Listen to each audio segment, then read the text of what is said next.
ঢাকার উত্তরায় milestone school and কলেজের বিমান বিধ্বস্তের ঘটনায় শিক্ষা মন্ত্রণালয়ের কার্যক্রমে কোনো গাফিলতি হয়নি দাবি করে শিক্ষা উপদেষ্টা সি.আর. আবরার জানান, নিজ থেকে পদত্যাগের ইচ্ছা নেই তার, তবে নিয়োগকর্তা যদি সরে যেতে বলেন তাহলে তিনি চলে যাবেন। সচিবালয়ে সাংবাদিকদের সঙ্গে আলাপকালে এই প্রশ্নের জবাবে উপদেষ্টা একথা জানান। এর আগে তিনি বিদ্যুৎ, জ্বালানি ও খনিজ সম্পদ উপদেষ্টা মাহমুদ ফাউজুল কবির খানের সঙ্গে বৈঠক করেন। রাষ্ট্রীয় শোক পালনের দিনে মঙ্গলবার শিক্ষার্থীরা সচিবালয়ের সামনে বিক্ষোভ করেছে।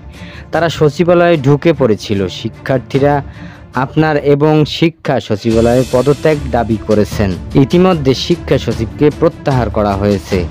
উপদেষ্টার বিষয়ে কি সিদ্ধান্ত, এই বিষয়ে দৃষ্টি আকর্ষণ করলে উপদেষ্টা বলেন, সেটা সরকার বিবেচনা করবে।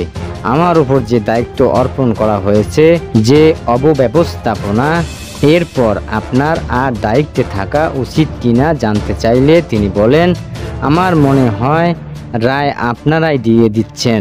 আমার এখানে দেওয়ার তেমন কিছু নেই। কোনো রকমের অব্যবস্থাপনা এখানে হয়নি, সেটাই বোঝাতে চেষ্টা করছি। তিনি বলেন, সচিবকে অব্যাহতি দেওয়া হয়েছে, সেটা উচ্চতর একটা কমিটির সিদ্ধান্ত। সেই সিদ্ধান্তের সঙ্গে আমি জড়িত ছিলাম না। কেন দেওয়া হয়েছে সে উত্তরে আমি দিতে পারবো না। নিজ থেকে পদত্যাগ করার এখানে আমার কাজের কোনো ব্যর্থ হয়েছে বলে আমি মনে করি না। তিনি বলেন, আমাকে নিয়ে কথা হয়েছে, তাও যদি মনে করা হয় এখানে ব্যর্থ হয়েছিল, আমাকে যেতে বললে আমি অবশ্যই চলে যাব। এখানে আঁকড়ে ধরার, নিজেকে জাস্টিফাই করার মতো কিছুই নেই। পরীক্ষা পেছানোর বিষয়ে তিনি বলেন, পরীক্ষা পেছানোর সিদ্ধান্ত হুট করে নেওয়া হয় না, একক সিদ্ধান্তে হয় না, এই জন্য দেরি হয়েছে।